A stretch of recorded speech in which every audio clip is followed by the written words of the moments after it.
اعوذ باللہ من الشیطان الرجیم بسم اللہ الرحمن الرحیم صلو علی الحبیب اللہم صلی علی سیدنا و مولانا محمد وبارک وسلم وصلی علیہ بسم اللہ الرحمن الرحیم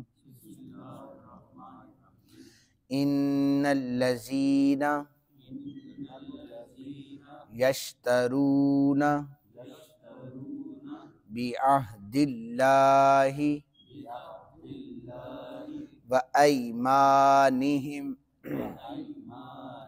ثمنا قلیلا اولئک لا خلاق لہم فی الآخرۃ ولا یکلمہم اللہ ولا ینظر الیہم یوم القیامۃ ولا یزکیہم ولہم عذاب علیم۔ صدق اللہ العظیم۔ ترجمہ سماعت فرمائیے۔ رب ذوالجلال ارشاد فرماتے ہیں، بے شک جو لوگ اللہ کے عہد اور اپنی قسموں کے عوض تھوڑی قیمت خریدتے ہیں، ان لوگوں کے لیے آخرت میں کوئی حصہ نہیں ہے، نہ آخرت میں اللہ تعالیٰ ان سے کوئی کلام کرے گا اور نہ قیامت کے دن ان پر نظر رحمت فرمائے گا اور نہ ان کو پاکیزہ کرے گا اور ان کے لیے دردناک عذاب ہے۔ یہ تقریباً 5 چیزیں اس آیہ مقدسہ میں بیان ہوئی ہیں کہ جو لوگ وعدہ خلافی کرتے ہیں، عہد کر کے اسے پورا نہیں کرتے، ان کے حوالے سے فرمایا کہ اللہ تعالیٰ نہ ان سے کلام کرے گا، نہ آخرت میں کوئی حصہ ہے۔ تو اس حوالے سے بے شمار احادیث بھی موجود ہیں کہ اکثر و بیشتر تنازع جو ہوتے تھے اس کے فیصلے خود نبی پاک صلی اللہ علیہ وآلہ وسلم کی پاک بارگاہ میں مقدمات پیش کیے جاتے تھے۔ تو ایک دن ایک شخص آیا، اس نے آ کر یہ کہا کہ یا رسول اللہ صلی اللہ علیہ وآلہ وسلم، میرے چچا زاد کی زمین پر میرا کنواں تھا اور وہ میرا تھا اور اس نے اب قبضہ کر لیا ہے۔ سید عالم صلی اللہ علیہ وآلہ وسلم نے فرمایا، ثبوت کے لیے کوئی گواہ لے کے آؤ، ورنہ پھر اس کی قسم پر فیصلہ ہوگا۔ میں نے عرض کیا، وہ اشعث بن قیس یہ خود بیان کر رہے ہیں، کہتے ہیں میں نے عرض کیا یا رسول اللہ صلی اللہ علیہ وآلہ وسلم، وہ تو قسم کھا لے گا۔ لوگ جو جھوٹی قسمیں کھاتے ہیں اکثر مال پر، تو وہ عرض کرنے لگے یا رسول اللہ وہ تو جھوٹی قسم کھا لے گا۔ حضور نے فرمایا، جس شخص نے جھوٹی قسم کھائی تاکہ اس قسم کے ذریعے وہ اپنے مسلمان بھائی کا مال کھا لے، وہ جب قیامت کے دن اللہ رب ذوالجلال سے ملاقات کرے گا تو اللہ تعالیٰ غضبناک ہوگا، اللہ تعالیٰ کا غصہ اس پر حاوی ہو جائے گا۔ یہ بخاری شریف کی حدیث مبارکہ ہے۔ آرام سے ہم قسم جھوٹی اس معاشرے میں کھا لیتے ہیں، جرگوں میں قسمیں اٹھائی جاتی ہیں، جھوٹ بول کر قسم اٹھائی جاتی ہے۔ فرمایا تھوڑی سی چیز کے عوض تم آخرت کا عذاب خرید رہے ہو۔ اسی طرح ایک اور واقعہ امرؤ القیس اور حضر موت، یہ 2 اشخاص ہیں، ان کے درمیان کوئی تنازع ہوا تو انہوں نے بھی اپنا مقدمہ رسالت مآب صلی اللہ علیہ وآلہ وسلم کی بارگاہ میں پیش کیا۔ آپ نے حضرمی سے فرمایا کہ گواہ پیش کرو، ورنہ قسم جب گواہ نہ ہو تو پھر قسم اٹھاؤ، تو جو سچا ہوگا وہ قسم اٹھائے گا، جو جھوٹا ہوگا وہ نہیں اٹھائے گا۔ تو اس نے کہا کہ یا رسول اللہ صلی اللہ علیہ وآلہ وسلم، اگر امرؤ القیس نے قسم اٹھا لی تو یہ تو میری زمین لے لے گا۔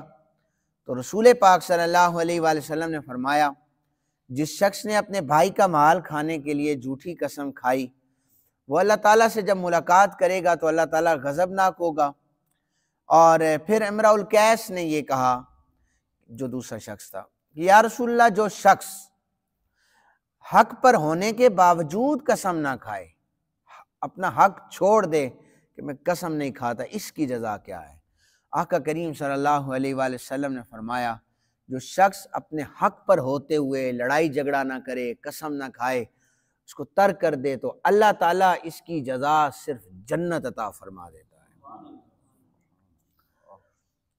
اس کے بعد پھر اللہ تعالیٰ نے یہ 5 سزائیں جو میں نے آپ کے سامنے آیت مبارکہ میں بیان کی ہیں، آخرت میں کوئی حصہ نہیں ہوگا، یعنی اللہ تعالیٰ کی رحمت آخرت میں اس کے لیے نہیں ہوگی، اور اللہ تعالیٰ ان سے کلام نہیں فرمائے گا۔ اب یہ جو ہم نے آج آیت پڑھی ہے، اس میں آیت نمبر 77 واضح طور پر لفظ موجود ہیں کہ اللہ تعالیٰ ان سے وَلَا يُكَلِّمُهُمُ اللَّهُ، کہ کلام نہیں کرے گا، لیکن سورہ آراف میں اللہ تعالیٰ فرما رہے ہیں فَلَنَسْأَلَنَّ الَّذِينَ أُرْسِلَ إِلَيْهِمْ وَلَنَسْأَلَنَّ الْمُرْسَلِينَ، پس ضرور ہم ان لوگوں سے کلام کریں گے جن کی طرف رسول بھیجے گئے، اور ہم ضرور رسولوں سے بھی سوال کریں گے۔ ایک آیت میں اللہ تعالیٰ فرما رہے ہیں سوال ہوگا، ایک آیت میں فرما رہے ہیں کہ اس ایسے شخص جو عہد شکنی کرے گا اس سے اللہ کلام نہیں کرے گا۔ اس پر اعتراض ہو سکتا ہے، اس کے جوابات مفسرین کرام نے دیے ہیں۔ پہلا جواب یہ ہے کہ اللہ تعالیٰ جو کامل ایمان والے ہیں اور اللہ تعالیٰ کے دوست ہیں، ان سے بالمشافہ کلام کرے گا، اور جو کفار ہیں، فاسق ہیں، فاجر ہیں، اللہ تعالیٰ ان سے خود کلام نہیں کرے گا، فرشتوں کے ذریعے کلام کروائے گا۔ ایک تو یہ اس کا جواب ہے، اور دوسرا جواب یہ ہے کہ اگر اللہ نے ان سے کلام کیا تو اللہ کا کلام نہ کرنے کی جو وجہ ہے، جو چیز بیان ہو رہی ہے، اس کا مطلب یہ ہے، اس سے مراد یہ لی گئی ہے کہ اللہ تعالیٰ ان سے کلام تو کرے گا لیکن خوشی سے کلام نہیں کرے گا، ناراضگی کی حالت میں کلام کرے گا۔ ورنہ کچھ تو ایسے گناہگار ہیں جنہیں اللہ تعالیٰ بلائے گا اور اپنے پردے میں انہیں پوچھے گا کہ یہ گناہ تم نے کیے ہیں، تو وہ کہیں گے جی یا اللہ ہم نے یہ گناہ کیے ہیں۔ اللہ تعالیٰ فرمائے گا میں دنیا میں بھی میں نے پردے ڈالے، آخرت میں بھی پردے ڈال رہا ہوں، جاؤ میری رحمت بڑی وسیع آج برس رہی ہے، جاؤ تمہاری بخشش کا اعلان ہو گیا ہے۔